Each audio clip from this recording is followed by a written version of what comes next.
Good evening. What a great night, and we're just thankful for our Jewish friends here tonight.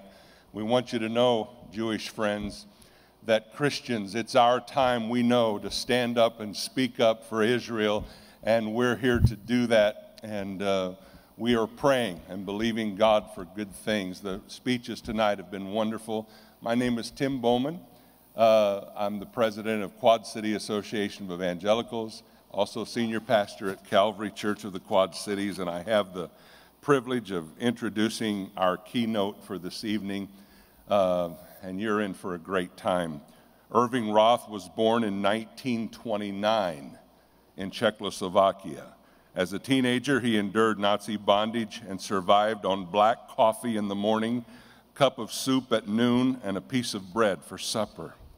He lived with constant hunger, depression, and fear of not being able to work and thus be sent to the gas chamber. At 3:00 p.m. on April the 11th, 1945, Irving was liberated from Nazi bondage that he had endured for more than a year.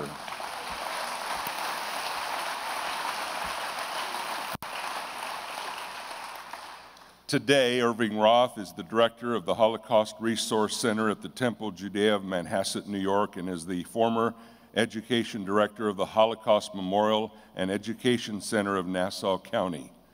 An internationally known educator, Mr. Roth has endeavored to teach people about the Holocaust and the lessons that can be learned from that experience. Through his participation in programs such as Adopt a Survivor, in which young people adopt a Holocaust survivor and learn of his or her experiences, and the March of the Living, Mr. Roth has worked to ensure that an atrocity like the Holocaust never happens again.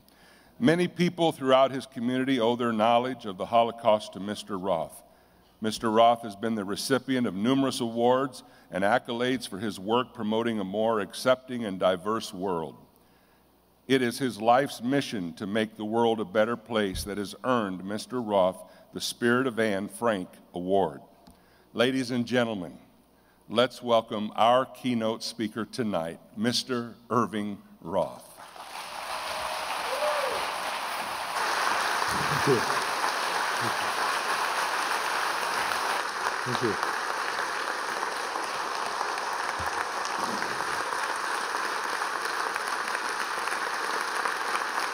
Thank you very much. Good evening. It was a balmy May evening in May of 1944. The train stopped. The doors were slid open. I jumped off the train. I've been in it for 3 days and 3 nights in the cattle car.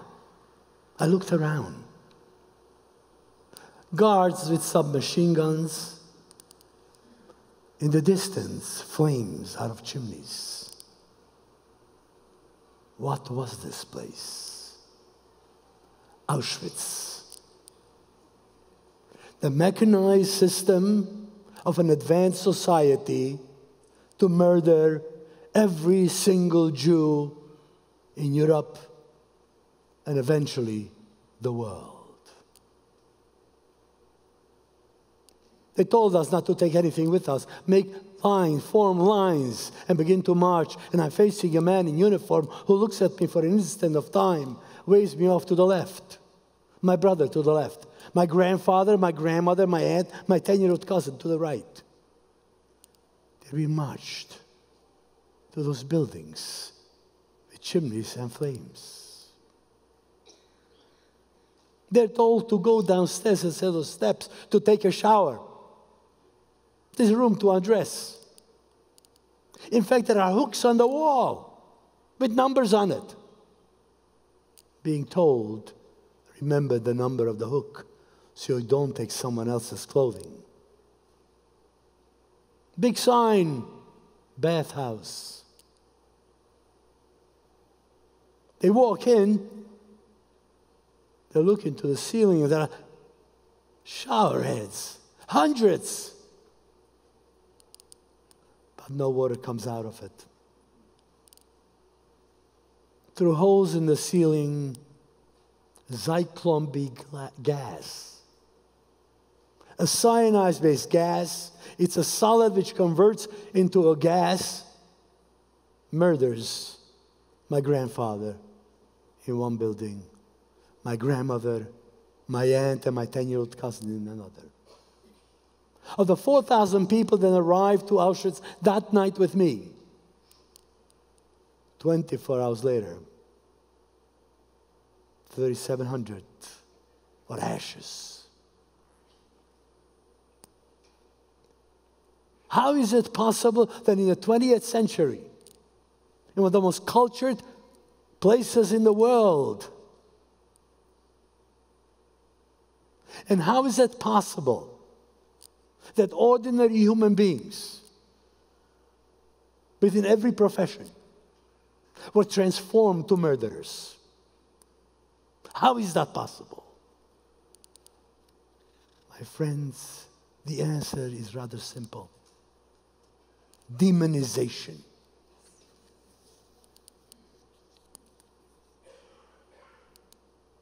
By propaganda,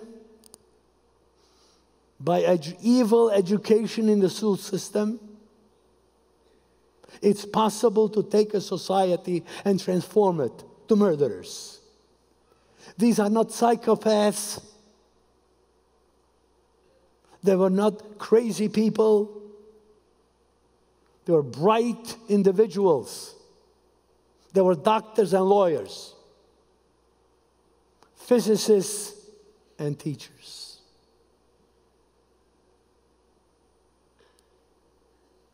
I'm an eyewitness to that.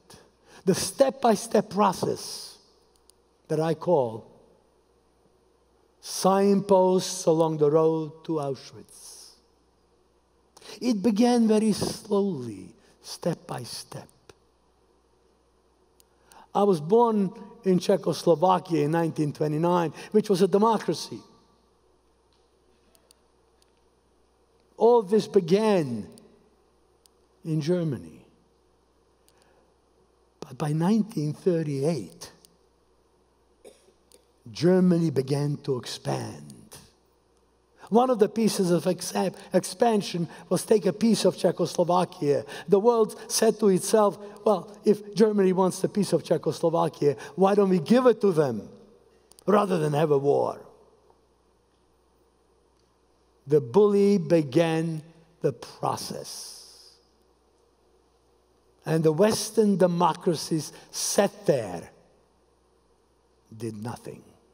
They did not see the evil. 6 months after this peace in our time was declared by the Prime Minister of England, Mr. Chamberlain, Germany occupied half of my country. In 1939, summer, I was all of 10 years old. Did I fully appreciate the geopolitics of the world? No, of course not. But I knew and understood what was going on. Because one morning I get up in the summer of 1939, all of 10 years old, to meet my friends in the park. And I get to the gate of the park and there's a huge sign, Jews and dogs are forbidden to enter. I knew then we're in for a rough ride. So you might say, well, if you can't go into the park, you can play someplace else, in somebody's backyard. Of course I can.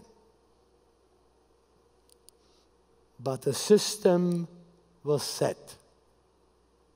Slowly, restrictions. By the winter of 1939, the government declared that any luxurious item is not allowed to be owned or worn, if it's clothing, by a Jew. And so here I am, 10 years old. I have a sheepskin jacket to keep me warm. But I must turn it in to the police department. My Christian nanny must leave, because no Christian woman is allowed to live in a Jewish household. My girlfriend of many years, who happened to have been a Greek Orthodox young lady from the first day of school in 1935, turns to me on the way home and says, "We cannot walk anymore together. We cannot meet. I don't want to speak to you because my father told me I mustn't be a friend to a Jew." Betrayed by friends. By the time 1940 comes along, one day, first day of school, I get up in the morning in September, walk to school, and there stands the principal in front of the gate of the school, looks at me and says, "Roth, you can't go in. We no longer allow Jews." On that day, every single Jewish student in the whole country, together with every single Jewish teacher, was fired. I went to play soccer with my friends. I get to the field, and they look at me, and the coach comes over to me and says, "Roth, don't bother putting soccer shoes on. We have decided we don't want any Jews on our team." Mind you, that wasn't even the law. But the ideas penetrated into the soul, into the mind and hearts. Hatred.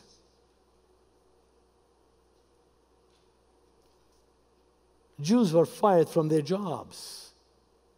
Jewish attorneys could no longer practice law. And finally, Jewish businesses are to be taken over by non-Jews. My father had a lumber business. And so, not knowing exactly what to do, he decided maybe there is a way around this.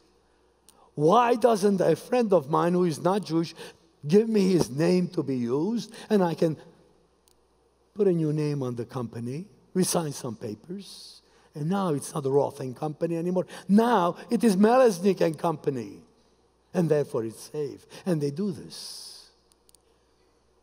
3 months go by, and his friend Albert of 3 decades comes over to my father's office, says, "Joe, we're partners.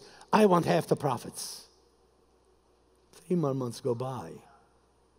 Comes back to the office, announces to my father that he really likes the way my father is running his business. And you, Joe, can stay as a manager, but the profits are mine. Betrayal. From the separation to economic oppression. Meanwhile, Germany is expanding, and by 1941 it attacks the Soviet Union. And with the army goes a special group of people who were trained not to fight. They were too old. Their job was to learn how to fire a machine gun, go to villages and towns and cities in eastern Poland and western Russia, gather the Jews, march them out into the forest, into the field, and machine gun them. Not psychopaths, my friend. These were teachers and they were lawyers. They were farmers and pharmacists.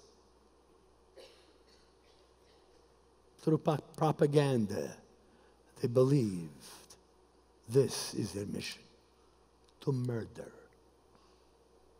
But the rate of murder was too slow, and so the government of Germany decided they must do something about it, because all they did is, within 6 months, all they got rid of is 500,000 Jews. And there were 11 million of them. It was going to take forever. And so they convened a conference of sophisticated scientists and engineers and chemists and transportation experts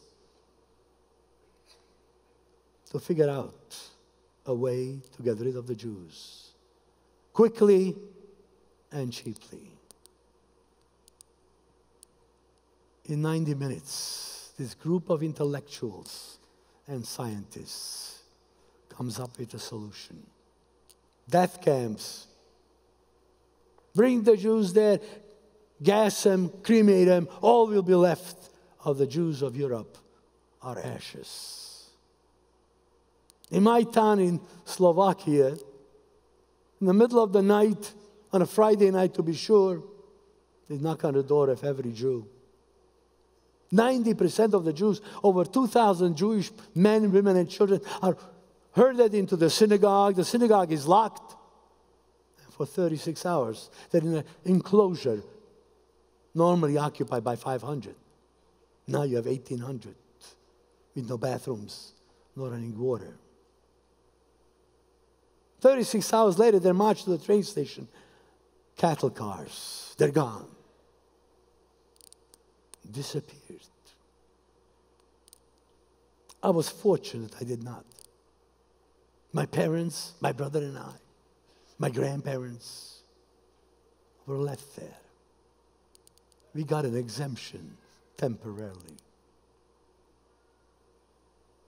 3 months go by, my grandparents are arrested, ready to be shipped. We managed to get them out, and we must leave. We'll leave for Hungary. It's the only country where the Jewish population of Europe is still at home. It's 1943. 1944 comes along, and the Allies have now entered Poland on one side from the Russian side. The American army has now occupied all of Italy, bombing the cities of Germany day and night. Germany and its allies, including Hungary, will lose the war against the Allies, but not against the Jews.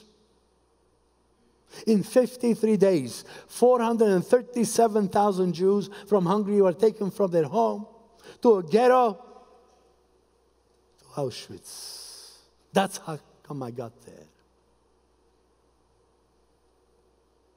Most of you know what Auschwitz was like. If you survived the selections, as I did the first one, I was shipped off to work. Long hours, very little food, and selections. We'd come home from work most of the time and just go back into our barracks. But on some nights, we were marched under guard to take a shower. You'd get undressed, take a piece of soap, go and take a shower. It was wonderful. But on some occasion, there'd be a doctor look at you naked and determine if you should continue to live. Life and death was determined by a glance at a human being. Not by some psychopaths, by doctors. My brother and I survived all that. War is coming to an end. January of 1945, the Russian army is approaching. We're marched out on the death march. It's called the death march because if you don't march, you die. You're shot. My brother encourages me to keep marching. Don't feel hungry. That's a physical thing. You need to be more spiritual. I say, how do I become spiritual? He says, say a psalm. He knew them by heart. And so I repeated after him. He encourages me. We wound up in Buchenwald, a camp built for 5,000 people. At this point, there are 50,000 and the food is for 5,000. People die. One day, my brother is taken away. He's gone. I never saw him again. I'm trying to survive. Day after day, losing more and more weight. I'm down to 75 pounds. I don't know how much longer I can hold out. And suddenly, there are death marches again. I keep hiding. I'm standing in front of the gate one day, and there's a siren goes off. American airplanes overhead. The air it lasted all day long, and I survived another day. By next morning, 11 o'clock, the guards disappeared. And 3 o'clock in the afternoon, on April 11th, 1945, 2 American soldiers walked into my barrack.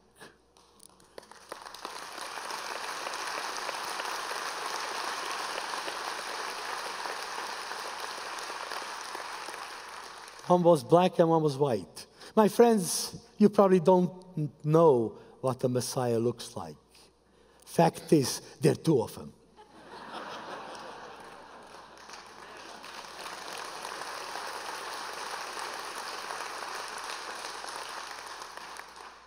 Many events take place between then. And next thing I'm going to tell you about is I decided after the war, I don't know if anyone in my family is alive. I decided to go back to the village when I was taken. I get to the village, the first person I see, I ask him, did anybody from Roth family come back? He says, yeah. I say, where? I run over to the house, I open the door, and there is my mother. I say, hi, Mom. My mother fainted. My parents survived. They were in Budapest. The Jews of Budapest were being shot on the street, dumped into the Danube. They were marched out on a death march, put into trains.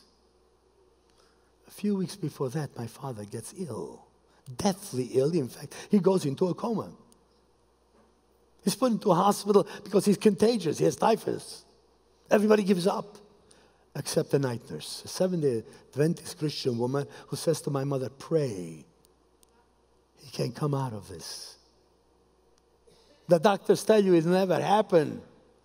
The probability is 1% or 3%. She says, pray. She takes care of my father night after night. And one night, he comes out of the coma. He wakes up and says very quietly, how long have I been asleep?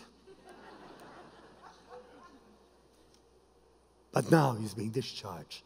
No place to go. Because the Jews of Budapest are being shot on the street. Nazis run through the housing areas finding Jews.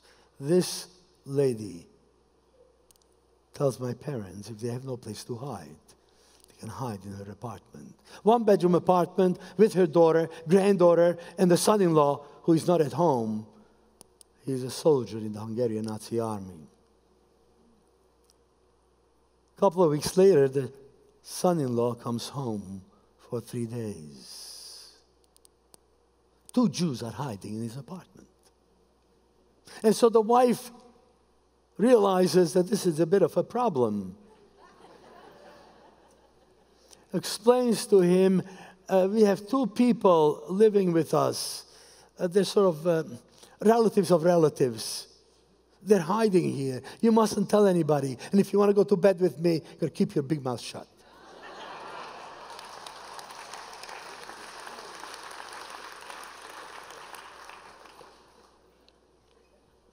My parents survive. Jews survive in camps, in hiding. But there's no place to go. The doors of the countries are not open. The door of their homeland is being watched by the British, making sure no one sneaks in. 1947, the UN says the Jews can have their home back. A home that has been occupied all this long. Let's understand, that place called Israel and the Palestinian territories were never any other state except Judea. It was occupied by the Greeks, by the Romans, by the Muslims, by the Christians, by the Turks, and finally by the British. In fact, the Jews come back into a state, it was liberated, not occupied.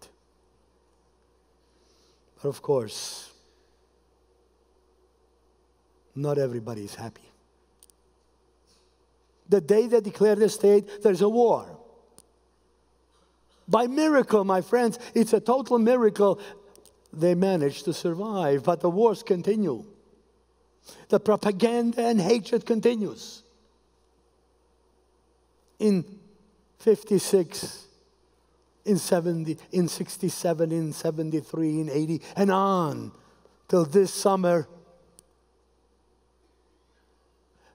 Not people who want to build a state side by side with Israel.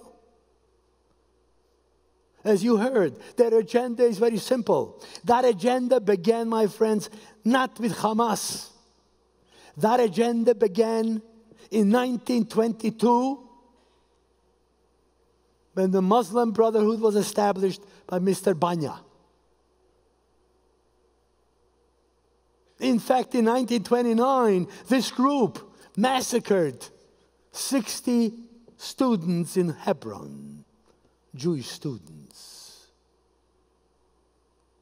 So all this propaganda of apartheid, of persecution, utter propaganda.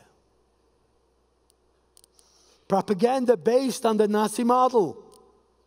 It was Joseph Goebbels who developed this idea of lying big. The trouble is, my friends, the media and the people of the world. Anti-Semitism is the in thing. Swastikas is a very in thing.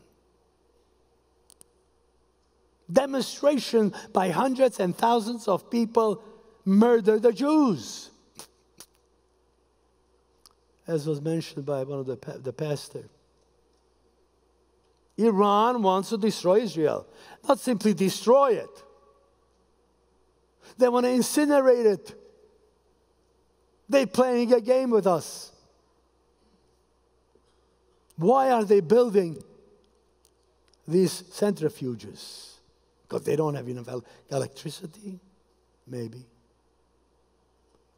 But why are they putting them on the mountains? If they're doing it for peaceful purposes. Why are they developing facilities for heavy water whose job, whose only function is bombs? Let us not be fooled. They are preparing a Holocaust of the Jewish people again. My friends, the Jewish people are again threatened with annihilation. They've infiltrated the American college system, as you heard from Jessica. Your children are being exposed to these lies. Professors in colleges and universities on the campuses of the United States lie. Yes, they've been bought. And that's where we are. But I don't despair. I don't despair because God has sent righteous Christians to save the Jewish people.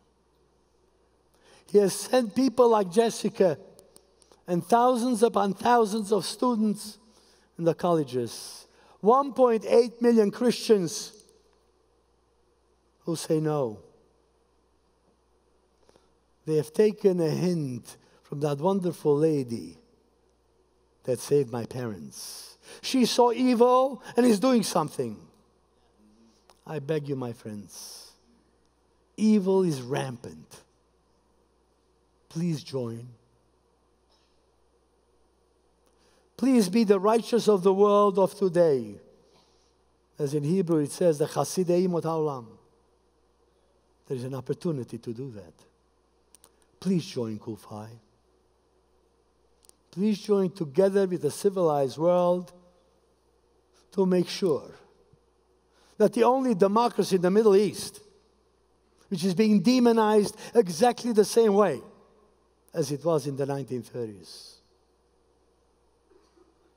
After all, just to let you know, the Nazis were partners with the Muslim Brotherhood.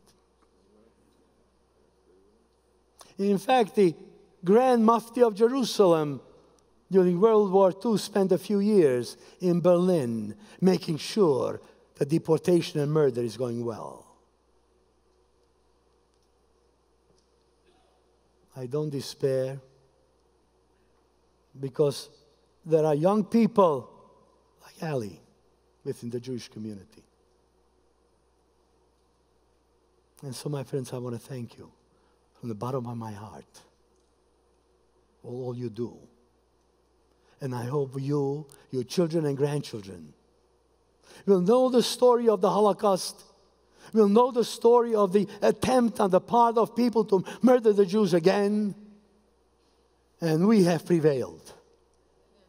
With your help and with help from Almighty, I know the Jewish people will live forever.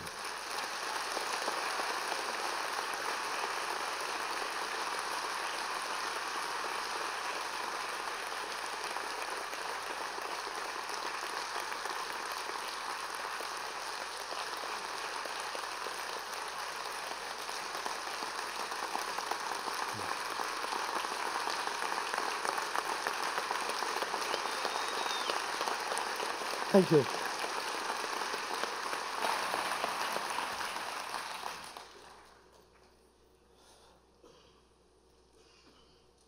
In Ecclesiastes, it says, a generation comes and a generation goes. L'dor Vador. I've been speaking on this topic of the Holocaust and its relationship to Israel for many years. But I continue to do that, and I plan to do it for as long as I can physically do that. But eventually,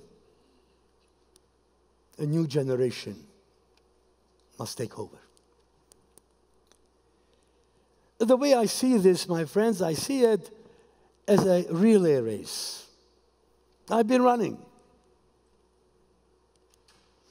And at this point, I need to be able to turn over the torch to someone who will run the next section.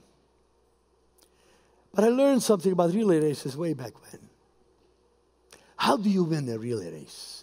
Which team wins it? The team that wins it, my friends, is the one that begins to run, and before he gets to the point of passing the torch, the second runner joins them. And by the time he turns over the torch, the next one is at full speed. Ali has been running the race. She's been running the race for the Jewish people.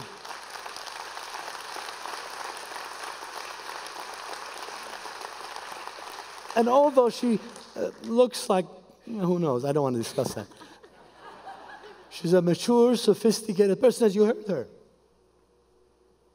And so tonight, Ali, I would like to present to you my memoir as a token of my appreciation of the fact that you are the next generation.